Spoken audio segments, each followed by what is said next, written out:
This is green chili cheeseburger week.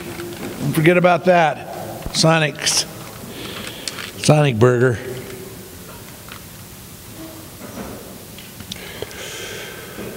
Okay, and reflecting back on Saturday night's game, I thought our team played with real good effort. That's what we needed them to do, and we did that. We played very hard. We hit good. We hustled. We really hustled. Our kids played very, very hard and hustled, and I was very pleased with that. And we played pretty smart. And we also played a real good football team. So looking back on it, the first half was kind of like a tennis match. I think I said that at halftime. We just didn't match their TDs like with TDs. And we missed a field goal and made a field goal. But at 21-10, at 16, we had a 16-play drive right before the half. And then it ended in a blocked field goal, which was a completely, kind of took the momentum out of the, we could have gone in with some outstanding momentum had we made that field goal or a touchdown. Made it a lot closer at halftime. But we did put together a nice drive and took care of the ball for about 7 minutes. And then so we regrouped at halftime, made some changes, and kind of just got our confidence back, regrouped as a team, felt like we could still be in the game. We felt like we still were in the game.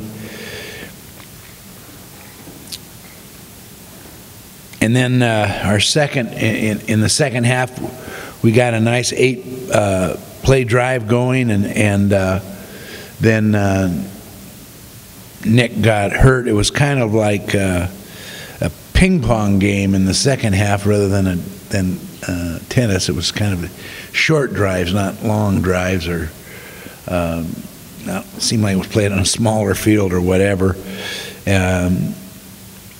But we had it going pretty good. Nick got hurt. Javier went in, struggled a little bit, and then got us back 21-17 and played very well. So for the rest of the game, it was kind of like that.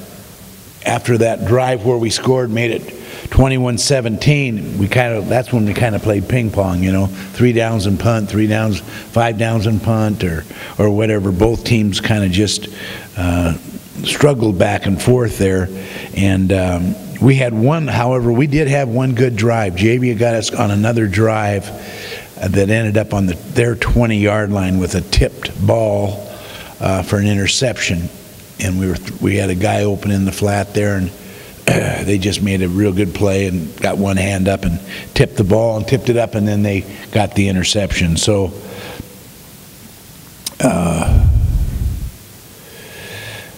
then back and forth. We held them. They punted the ball down to the 1-yard line, and then we tried a deep pass that we thought we would have.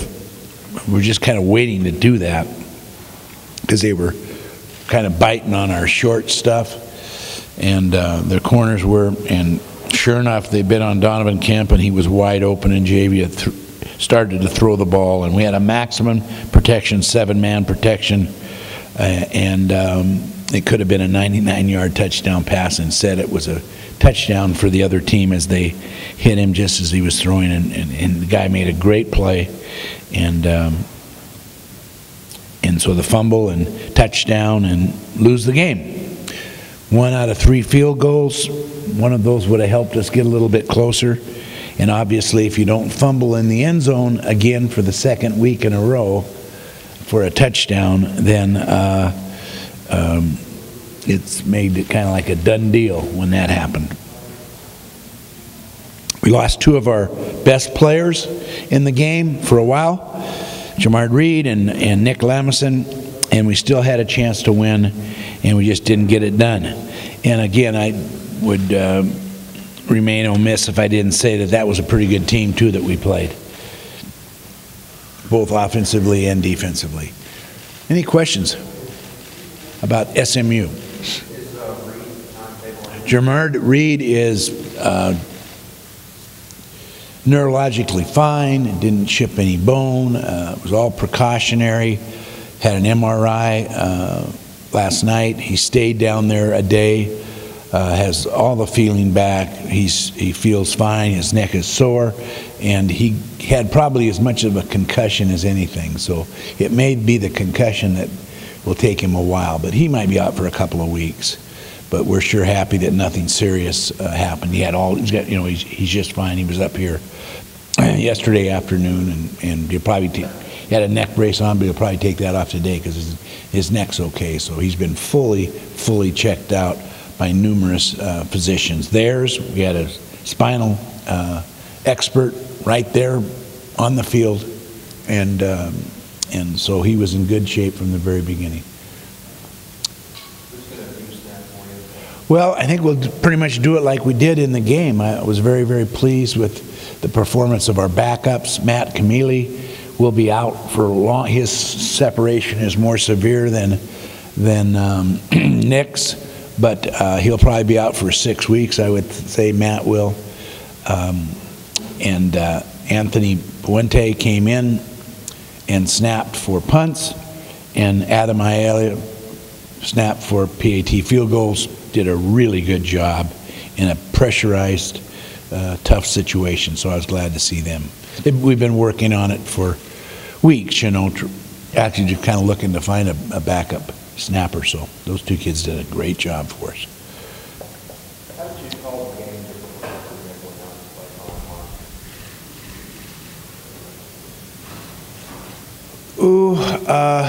Probably limited a little bit more with this stuff. And that's part of the job that we're going to have to do this week, Brett, is to look at what Javia does well and what he doesn't do as well and pick the stuff out that he's good at and go with that rather than force him to do something that's that he's not real strong at. So we're in the process of evaluating that. But when it came down to it, we just tried to be as base as we could and just tried to work on his confidence, and he didn't need any work on that.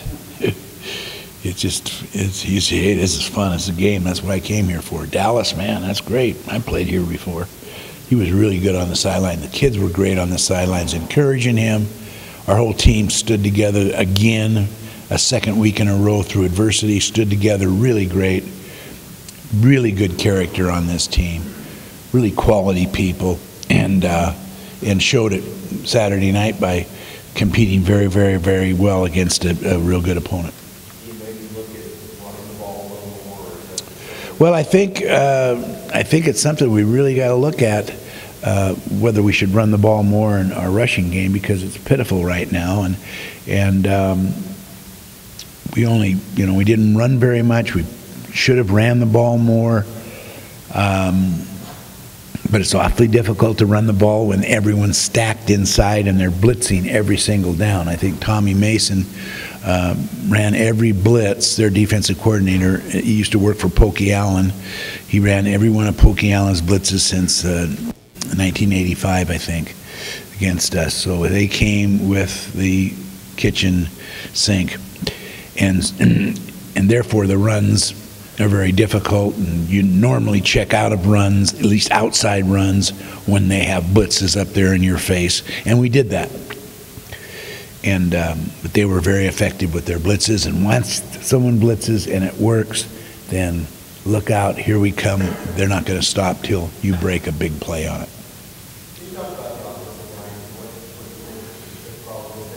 I think they had a rough night. It was rough. Lamison got hit a lot. We got into a situation where we were almost throwing on every down. The run was not a threat.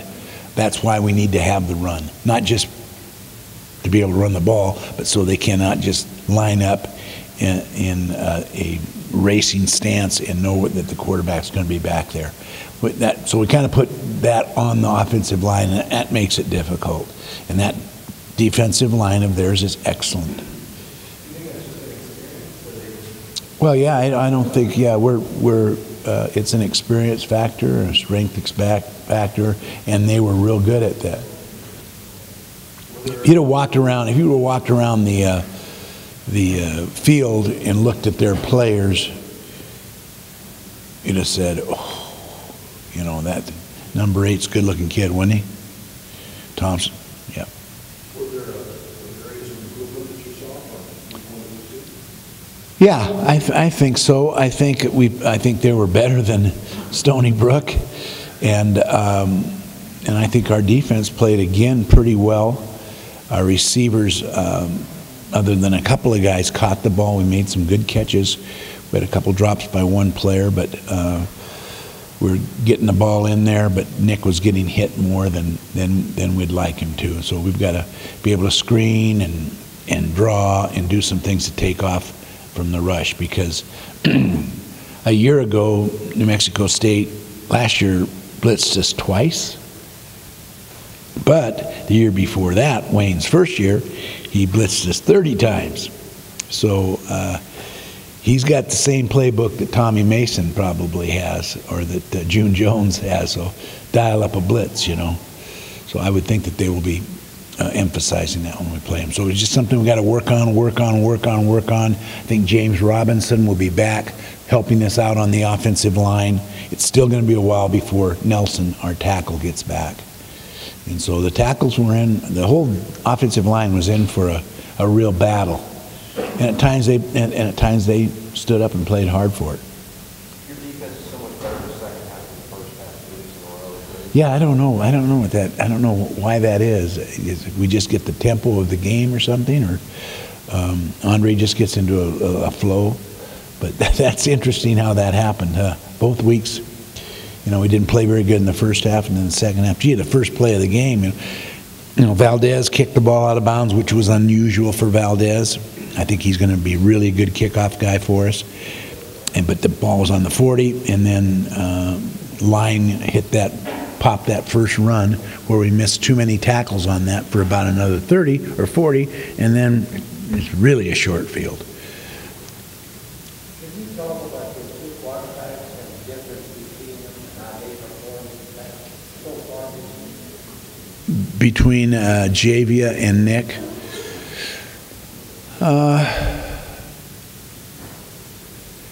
Well, I think Nick is by far the most experienced collegiate quarterback that we have, other than maybe Tate.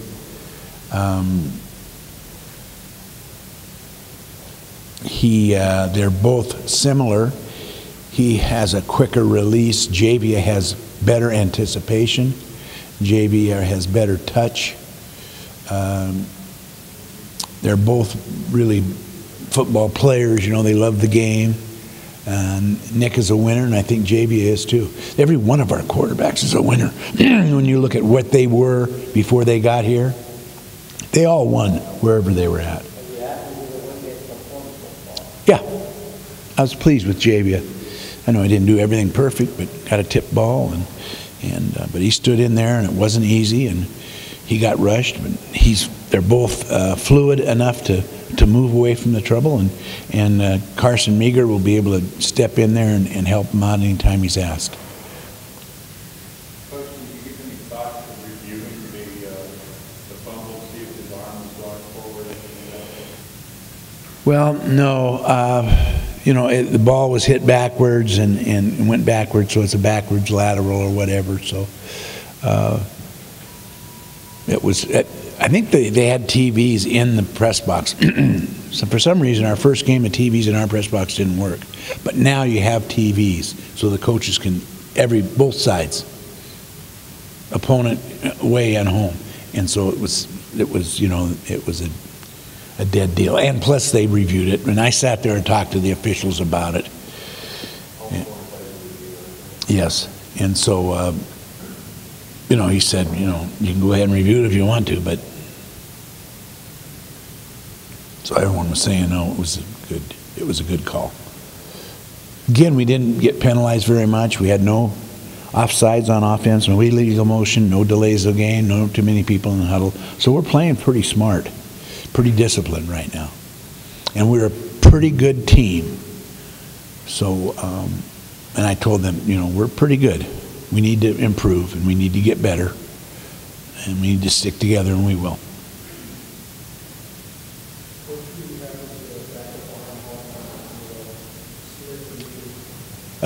Carson Meager will be our backup. Kind of what you get with Lennon, I mean, if it stays in the pocket, takes those hits, is that something that you coach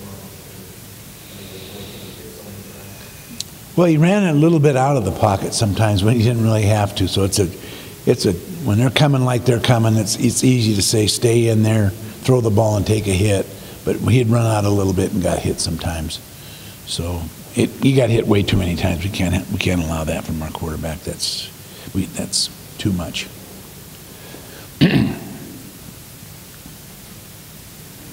Anything more in that game? Okay, looking at this next week's game, it's going to be a lot of fun. I noticed that Las Cruces is here today. Newspapers here. We welcome them with open arms and friendship. We do miss John Keefe. This is the only time I'd see him every year. He'd come down here and visit with me and tell old stories, and we sure miss John not being here today, and because he was a real throwback to the things that sometimes we're missing in college athletics now. Values, moral judgment, character, the things that you build in athletics was something that John and I used to talk about, you know, because he was certainly a great sportsman and had great sportsmanship, and this is what this game can all be about. This game can all be about sportsmanship if we want it to be. The Aggies, I think this is the best Aggie team I've seen since I've been here. Mummy had it one year, had it going pretty good, but it was more Mummy's offense and the things that he did that bothered me, and Joe Lee Dunn's defense that bothered me maybe more than the players, you know. He always had good quarterbacks though, but and then this is more like a Samuel coach team, I think. Wayne has put together some really good players, did a great job in recruiting. They played really hard. They played really hard against Minnesota, real aggressive, made big plays, fourth down situations. A quarterback, my gosh, the quarterback's playing really good. He's big, 6'3", 220. He was 12 of 12 against Minnesota. Trevon Rogers, the kickoff return guy, was all whack a week ago and made 2 touchdowns against Minnesota that were tremendous catches and right on the money. If you don't get pressure to the quarterback will pick you alive. And these are as fast and as good a wide receivers as I've seen from New Mexico State. Obviously, the one what was the little kind of skinny kid that they had that was so dynamic? What was his name? Chris Williams, yeah. Boy, I hated that kid. I hated that he wasn't playing for us. But they don't necessarily have a guy like him, you know, that's little like that. Their receivers are big, fast, did a real great job of recruiting. Best running back probably we have faced so far this week or this season, in Robert Clay. Much better than the Stony Brook guys and much different than SMU guys. He's fast. He reminds me of oh my gosh, the running back we had from UCLA that played just the 1 year. Yeah, Tyler Ebell. He's a lot like Tyler Ebell. Fast and quick and hard-nosed. Better than the 2 guys from Stony Brook and completely different than Line from SMU. So Clay's quick and a really good player. Quarterback spread it around about 10 receivers, I think, against Minnesota. They rushed poorly against Ohio, but really improved that. So offensively, we're prepared for Dwayne is a scheming conniving kind of coach where he will change things up. He's not afraid to change anything. He will find your weakness and try to exploit it. He is really a scheming type defensive coach, and so I don't know what they're going to do on defense. I really don't. He could change like that if he thinks it would work, and he has in the past. Then on offense, I think they have the best back they've had in a while, and best receivers, and a very accurate quarterback. But again, it gives us a time to talk about sportsmanship, which is something that you will never print or cover in the media, because it is so boring, but it's so important that this is an opportunity for fans, friends, alumni, people from El Paso, and people for Las Cruces to show great sportsmanship, and it'll start first with the two fine teams in the Aggies and the Miners.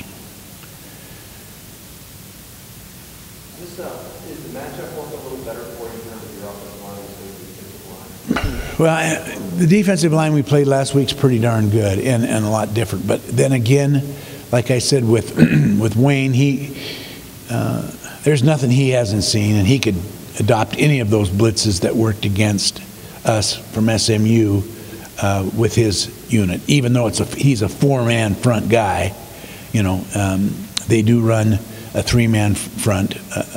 Briefly, they ran it maybe a half a dozen times against Minnesota. But if he wants to blitz, he can blitz.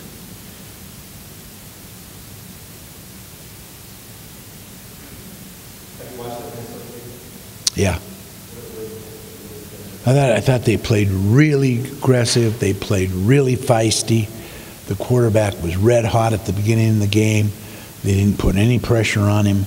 The receivers looked better than the Minnesota's defensive backs, and Minnesota had some chances, but didn't take advantage of it. So I haven't watched as much of the Ohio game as I need to. I watched the Ohio's offense against the Aggies, but not their defense yet. But I'll watch it 3 or 4 times. Just haven't got to it yet.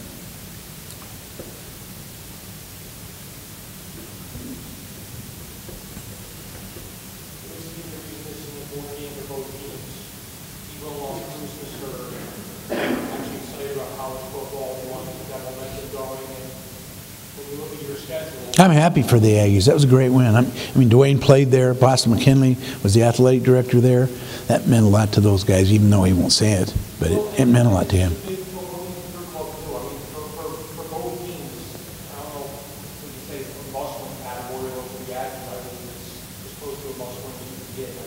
Well, this is one of the best Aggie teams I've seen, so it's going to be a competitive game and a real challenge for the Miners.